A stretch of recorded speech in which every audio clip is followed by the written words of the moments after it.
শোনালে থাকি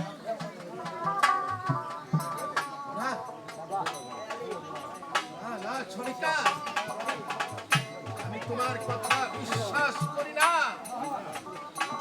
আমার কাল তখন ওই মহামায় কাছের বাসের ঘরে যায়, আমি যে তার মস্তকে হাত দিয়ে আশীর্বাদ করে দিয়েছি।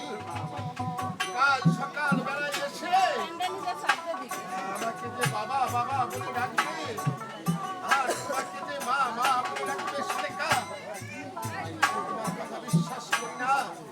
আমি নিজে যাবো ওই মহামায় কাছের বাসর ঘরে, আমার গোপালকে আমি প্রাণ ভরে ডাকবো, আমার গোপালকে আমার ডাকে সাড়া দিবে, আমার ডাকে সাড়া দিবে। আরে তোমার সন্তান কি করেছে তোমার স্বামী গো? আমার স্বামী বলো, আরে তুমি না শোন করে আরে তোমার সন্তান আজকে সোনার খাট পালন করছে রে, যেতে ধুলার মাঝে লোক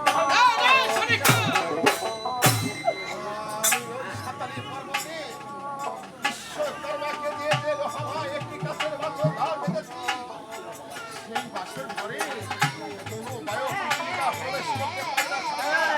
আমার গোপালকে আমি আমার গোপাল কেন আমার করে অভিমান করে এই ধুলার মাঝে